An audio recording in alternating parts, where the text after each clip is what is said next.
I have a huge list of we have to make it make sense topics. Now, if you have any topics you want to add to the comment section, please do. I didn't even get through 20% of my list of things that are just accepted nowadays that don't make any sense when it comes to a carnivore diet. I don't want any topics about politics or anything else out there about making it make sense or the world we live in, unless it has to do with a carnivore diet. So please leave a comment in there. The world around us is sort of skewed. It really confuses people. Let's make it make sense.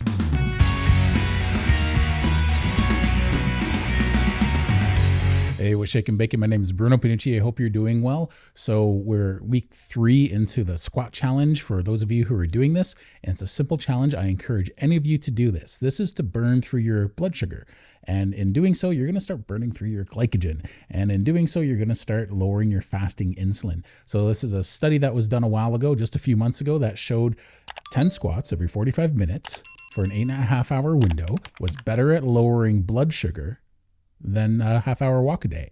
So this is an interesting thing to do because I have a sedentary lifestyle, typically with my work as a massage therapist. So this is something extra that I can do, and I encourage any of you out there to do it, even if you have to tweak it a little bit because then it doesn't adjust to your schedule very well. I really want you to try and do this, but this is something that I can do to help make my daily activity a little more active. But to the topic at hand, our world has gotten distorted in a lot of different ways in the last century or two. And it sounds kind of weird to say that. In some ways, it's gotten dramatically better. We have food at our convenience, at the convenience of phoning a company on our telephone or just going down the street and picking something up.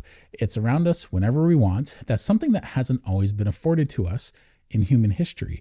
I'm not trying to get into human history as like a historian or archaeologist or anything like that talking about what people ate 10,000 years ago. That's not the point. What we do know is food hasn't always been readily available at our fingertips consistently throughout the year, throughout history. We all know that. But because it's been made available, there's companies that are involved in selling these things to us. And not only have they skewed food in a number of years, there's lots of processed food out there. There's also lots of different kinds of food out there. And each company is trying to make their product seem like it's the better product to take. So let's look at some of the things in our day that are commonly accepted, so commonly accepted, historically speaking, even though they're relatively new into our culture and into our day-to-day lives. As you might have noticed, I've lost 165 pounds, and I got that big eating lots of bad food.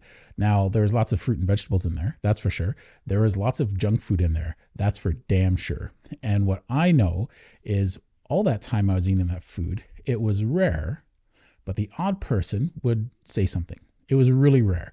But for the most part, most people didn't say anything if they saw me eating a lot of food or eating a lot of junk food or just junk food on its own. Everyone saw me do it. Everyone watched me get that large. And I'm not pointing my finger at anyone else saying it's their fault, but it's become accepted nowadays for people to be overweight. Almost 50% of the population in North America is overweight, and it's not normal, but it's widely accepted. When I was a kid, I was the only fat kid in my class. When I was in elementary school, there were maybe 300 students in our school, maybe 250, and I was one of a handful of overweight children. Now it's pretty common, and it's not normal, but it's accepted. When you see someone who's young and they're making unhealthy choices, you have to do something about that. It's our responsibility as adults, right? But you can't parent other people's children. Now, when you see adults have to be responsible for their own actions. Children, not as much. That's what we teach children. But as an adult, I was responsible for my own actions. And it's weird when I can have all that junk food and large portions of food and not too many people said anything. But the minute I switched to a diet where I lost 165 pounds, I shouldn't say the minute, but when I've lost 165 pounds and people are like, I don't think that's a healthy way of eating. And they don't always know what they're talking about. They're coming from a loving place often, but they often don't know what they're talking about. From a nutritional standpoint, it hasn't been an issue for anyone who's been doing this for 20, 25 years. Our bodies survive just fine on fat and meat, especially if you're making it red meat. So it's odd when you do something and most of your health records start getting better and better, and you've lost a substantial amount of weight in my situation, and quality of life has gone up dramatically. I have a nutritional education as a massage therapist. I've learned a lot in almost the last 25 years since I've graduated college about nutrition, and I've carried that further. I've also unlearned what I've learned about nutrition. Sometimes in life, you have to take a step back and be able to do that.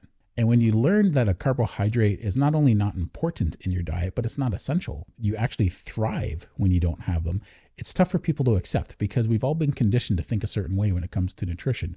So seeing somebody make a change that's done nothing but help them for the positive, people are a little too close and entrenched in what they've been taught. There's nothing wrong with that. We've all been there in lots of different areas of our life.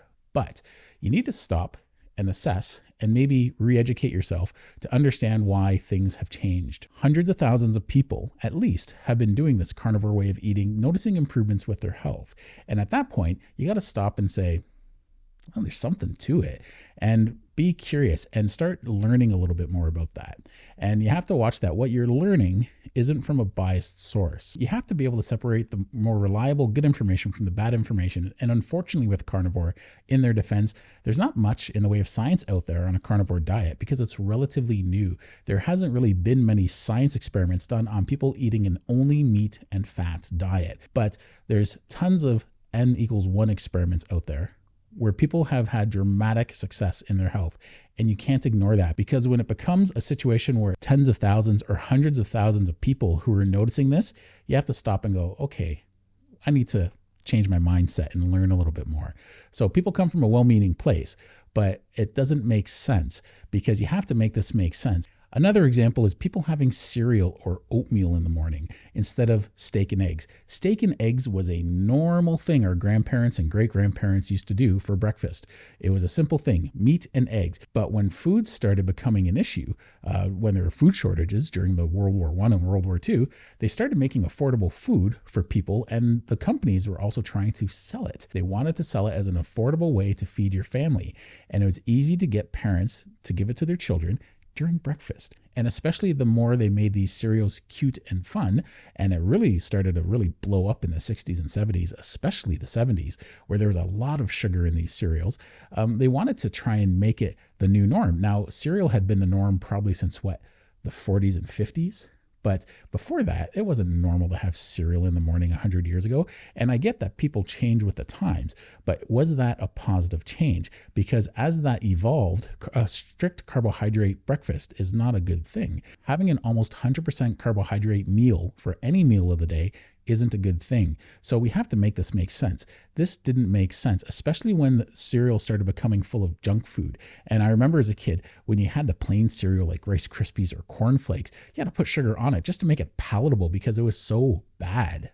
And that, through the generations, started to change the way we looked at breakfast. That's something that was designed for children, but children get addicted. And then they start learning to have junk food for breakfast, and they're on these sugar highs. And they just grow up starting to accept having more and more sugar all throughout their day, throughout their diet, and more processed food. So processed food has become the norm for breakfast. Make that make sense. How is that healthier than bacon and eggs, or even steak and eggs? I'm not even going to try and talk about how far back that goes because we know it predates any of those 100% carbohydrate breakfasts. We have to make this make sense because if you're having a steak for breakfast, people give you a weird look and then you go, wait a minute, whoa, that used to be normal to do just a generation or two back. This is something new that's been introduced to us. Make it make sense. And you have to kind of bring people back to reality and then they go, yeah, I guess that's true. Make it make sense that people have so many carbohydrates in their diet. Our government has told us to have a lot of servings of carbohydrates in our diet. The vast majority of our diet should be carbohydrates. And you wonder why people have diabetes or pre-diabetes, a condition that makes you very sensitive or really your body allergic to carbohydrates.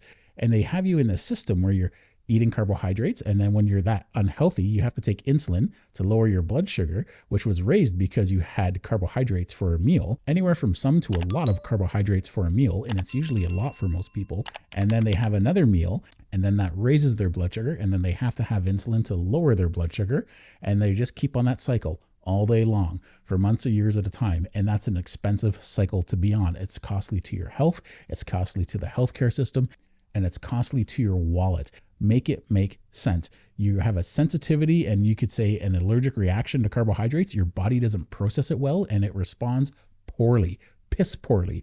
What do you have to do?